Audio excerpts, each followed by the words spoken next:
தலைவன்னா தொண்டர்கள் மேலே ஒரு அக்கறை இருக்கணும். நம்மளால யாரும் பாதிக்கப்படக்கூடாதுன்னு. அது இல்லைன்றேன். இப்போ நீங்கள் சஜின்னு ஒருத்தர் இருந்தார்.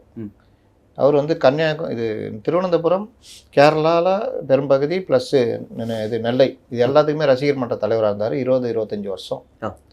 அதற்கு பிறகு கட்சி ஆரம்பித்தோன்னா அவர் தான் முக்கிய பிரமுகராக இருந்தார்.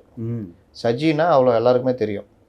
நெல்லை மாவட்ட செயலாளர் இருந்தார். புஷிக்கு ரொம்ப நெருக்கம், விஜய்க்கு நல்ல பழக்கம். விஜய் தோள் மேலே கைப்பட்டு பேசுகிற அளவுக்கு இவ்வளோ பழக்கமான 25-30 வருடம் தெரிந்த ஒருவர், கட்சியின் முக்கிய பிரமுகர், ஹார்ட் அட்டாக்னால சென்னை அருகே இறந்து போகிறார்.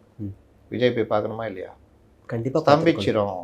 ரைட்டுப்பா, பாடி எடுத்துகிட்டு சஜி போனாலும் நாங்கள் ஒரு சஜியுடைய அண்ணனாக சகோதரனாக ஒரு ஆதரவு கொடுப்போம், ஒரு ஆறுதல் சொல்கிறது. பேசுனா உங்களை யாரை தடுத்தது? எவ்வளோ செலவாயிட போகுது? பண்ணாங்களா?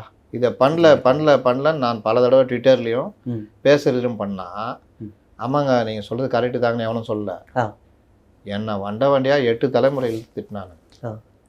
இப்படி ஒரு அக்கறை இல்லாத ஒரு தலைவர் தன்னுடைய கட்சியுடைய நிர்வாகியே உயிரிழந்த போது எங்கேயும் கவலையப்படாத ஒரு, அதாவது என்ன சார், தொண்டர்களுக்கு வந்து என்னன்னா தன்னோட தலைவன் வந்து தப்பே பண்ணாலும் அது வந்து இவங்களோட பார்வையில் அது சரிதான், தலைவன் பண்ணது கரெக்ட் தான்ங்கிற மாதிரி அது சினிமாக்காரன் அந்த வேலையை பண்ணுவான்.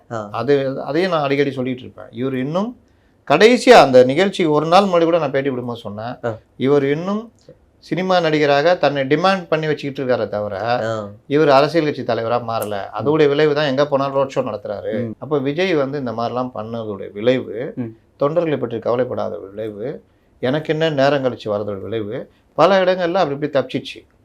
ஆனால் இங்கே மாட்டிட்டார்.